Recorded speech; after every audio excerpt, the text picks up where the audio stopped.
Everyone tells you to never give up, right? It's literally hammered into us from the time we're kids.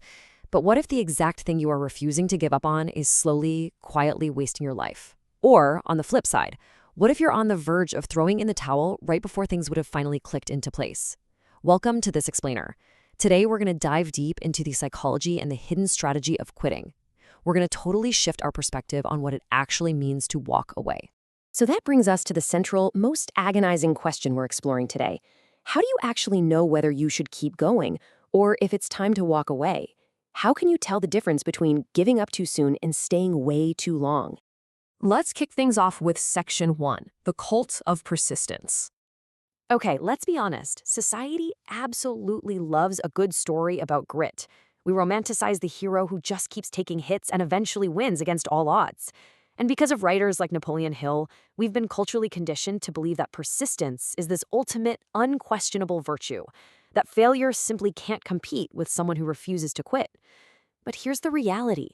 That binary thinking completely masks the fact that blind stubbornness is a trap. Persistence is only actually a virtue when your goal, your strategy, and your current circumstances still justify it. Otherwise, it just destroys lives. Which leads us perfectly into Section 2. The sunk cost fallacy. To understand why we get so stuck in this trap of blind stubbornness, we really have to look at behavioral economics, specifically the work of Daniel Kahneman. The sunk cost fallacy explains why we constantly throw good time, money, and energy after bad. Think about it. How many times have you caught yourself saying, well, I've already spent 3 years on this startup, or I've already put so much effort into this relationship, I can't just leave now. We mistakenly let our previous unrecoverable investments dictate our future choices, mostly just to avoid the short-term sting of admitting defeat. And the cultural weight of this trap is incredibly heavy. In his book, Discipline is Destiny, Ryan Holiday shares this old, kind of terrifying piece of logic that trapped Abraham Lincoln's father. If you make a bad bargain, hug it the tighter. Literally doubling down on a mistake. This inability to just let go and change tactics dooms people to decades of failure because it tricks us into believing that continuing to suffer is somehow a sign of strong character. Spoiler alert, it's not. So how do we break the illusion of the sunk cost? You have to strip away the past completely and ask yourself this one incredibly clarifying question. What would I choose if I were starting today? Right now. If you knew today what you know right now, would you still start down this path? If the answer is no, then your past investments absolutely should not force you to keep going.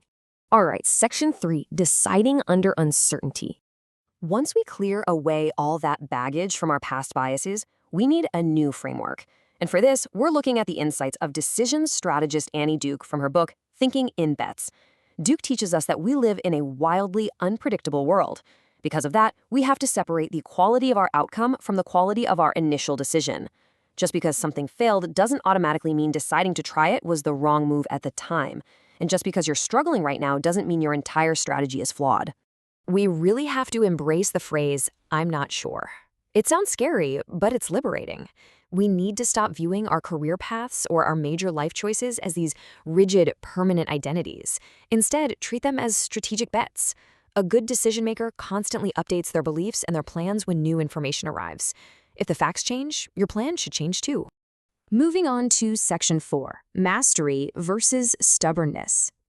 Okay, but how do we tell the difference between strategically updating our plan and just giving up because things got a little tough? Author Robert Greene explores this deeply in his concept of mastery. He points out that true persistence isn't just about banging your head against a wall. It requires adaptation and actively confronting your weaknesses through what he calls resistance practice. This is so different from the amateur's path, which is just blindly repeating the exact same mistakes on a loop and calling it persistence. You have to ask yourself, are you actually practicing and learning, or are you simply repeating? This brings us to a central decision matrix. Imagine every major choice as a crossroads with 3 options. You can continue, you can change your strategy, or you can quit.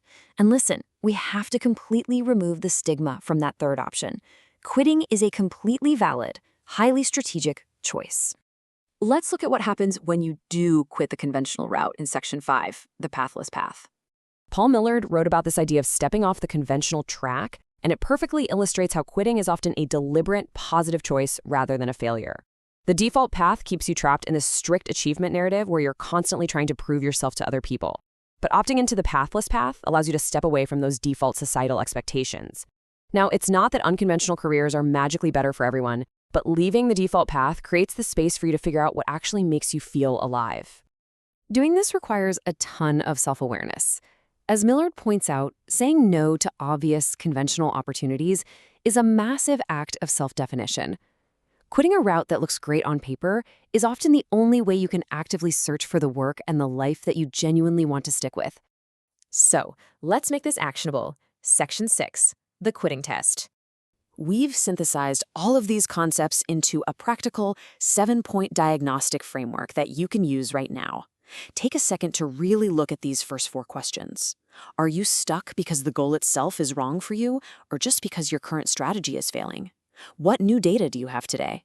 And question 4 is massive. What is the opportunity cost? Meaning, what else could you be doing with your precious time and energy if you weren't tied up in this one specific pursuit? Now for the final 3 questions. Number 5 is honestly my favorite. What would I do if nobody knew I had started? Wow, that question completely strips away your ego and the pressure of everyone else's expectations. There is no one-size-fits-all formula, but being radically honest with yourself on this test will reveal your true trajectory. But of course, we need some balance here. Section 7, when not to quit. While we've spent this explainer highlighting quitting as a super effective strategic tool, we cannot forget the other side of the coin. Difficulty alone is not proof that you should quit. Just because it's hard doesn't mean you should bail. If your goal still genuinely matters to you, if you are actually making real progress in building skills, and the toll it's taking on you is something you can accept, then your struggle might just be the necessary friction required to reach mastery. In that scenario, sticking it out isn't stubbornness, it's the right strategic choice. Because ultimately, sometimes courage looks like grinding it out and continuing, and sometimes courage looks like packing up and leaving. The truly difficult part is having the self-awareness to know which one you are actually doing. Quitting isn't failing. It's a strategic reallocation of your life's limited energy. Distinguishing between your own ego-driven stubbornness and the genuine pursuit of mastery is quite possibly the highest form of self-awareness you can ever cultivate. So, I'll leave you with this final question to think about. Look back at your own journey. Have you ever stayed way too long, or maybe quit a little too early? I hope this explainer has given you the intellectual permission to make the bold, right choice for your future, whether that means digging your heels in or walking entirely away.